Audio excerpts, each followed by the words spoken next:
दोस्तों इस वीडियो में ज़मीन की रजिस्ट्री से जुड़ी बहुत ही महत्वपूर्ण टॉपिक पर चर्चा करेंगे। इस वीडियो में जानेंगे यदि आप ज़मीन खरीद रहे हैं या आप ज़मीन बेच रहे हैं तो दोनों ही कंडीशन में ये बात आपको बहुत ही ध्यान में रखनी है। भविष्य में अगर अगर आप खरीदना भी चाहते हैं, बेचना भी चाहते हैं तो ये वीडियो जो है, ये जानकारी आप ज़रूर ले लें, वरना आपके साथ कोई फ्रॉड भी हो सकता है। ठीक है, तो यहाँ पर बात होगी, जब आप ज़मीन की रजिस्ट्री करवाते हैं तो आप नक्शा किस प्रकार बनवाएं जिससे कोई भी बाद में विवाद ना हो। ठीक है, ये दोनों लोगों के लिए ही जरूरी है। दूसरी बात मैं आपको बता दूं, यदि आप जमीन से जुड़े और भी महत्वपूर्ण सवाल चाहते हैं तो मुझे इंस्टाग्राम पर फॉलो कर सकते हैं, लिंक वीडियो की डिस्क्रिप्शन में दी गई है। और आप मेरे इस दूसरे चैनल को जरूर सब्सक्राइब कर लें, क्योंकि इस चैनल पर जमीन से जुड़ी बहुत ही अहम जानकारियां मिलती हैं जो आपको कोई पैसे देकर भी नहीं बता सकता।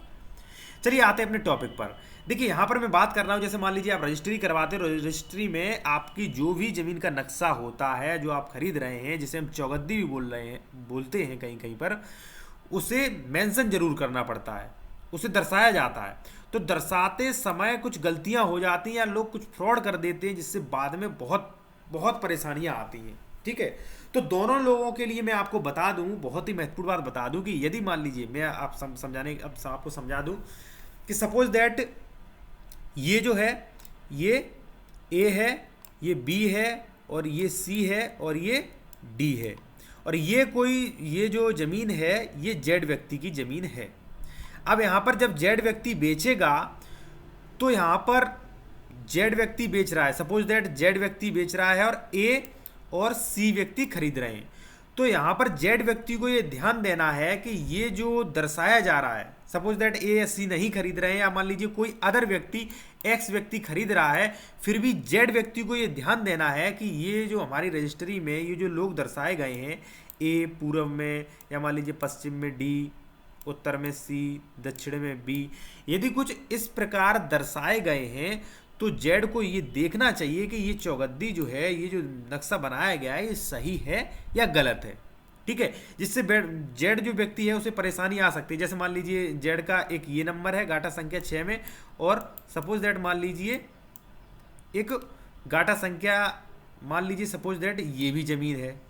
ठीक है, सपोज दैट ये भी ज़मीन जेड की है, तो जेड को दर्शाना चाहिए, या मान लीजिए जेड के पास में, जब जेड को ये जरूर देखना चाहिए, जो व्यक्ति है जो ज़मीन बेच रहा है इसे ये जरूर देखना चाहिए कि जो गाटा संख्या जो है, ये जो नक्शा बनाया गया है, इसके जो आसपास के लोग दर्शाए गए वो बिल्कुल सही हैं या नहीं है। ऐसा तो नहीं ये जो ज़मीन पड़ी है इसका बेनामा रजिस्ट्री करा लें धोखाधड़ी से, फिर बाद में परेशानी हो, या ऐसा तो नहीं है।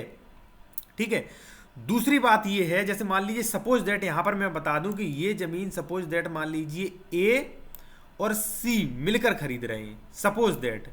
अब मैं आपको थोड़ा अच्छे से समझाऊं, इसलिए मैं आप दोबारा क्लीन कर ही देता हूं। सपोज दैट यहाँ पे नए सिरे से आप समझिए, सपोज दैट मान लीजिए ए व्यक्ति और सी व्यक्ति ये ज़मीन खरीद रहे हैं। ठीक है, जेड से ज़मीन खरीद रहे हैं, और ये जो है ये रोड है, यहाँ बी की जगह हमने रोड कर दिया। अब यहाँ पर ए और सी को ये ध्यान देना है भाई कि रजिस्ट्री में जो भाषा लिखी गई है वो बिल्कुल सही है या गलत है, ये भी चेक करना है। दूसरा कि जेड व्यक्ति जो मैं ज़मीन खरीद रहा हूँ, गाटा संख्या जो है इस ज़मीन की, जैसे मान लीजिए 6 है, तो वो गाटा संख्या सही है गलत है। ये जो रजिस्ट्री जो नक्शा दर्शाया गया ये सही है गलत, दोनों ही लोगों को देखना है। ठीक है, देखिए कहीं कहीं फ्रॉड क्या हो जाता है, जैसे मान लीजिए सी ने चाल करके क्या किया कि भाई जी आगे जो रोड है, ये रोड वाली ज़मीन जो है वो अपने नाम करा ली, और पीछे वाली ज़मीन जो है वो एक ही नाम करा दी।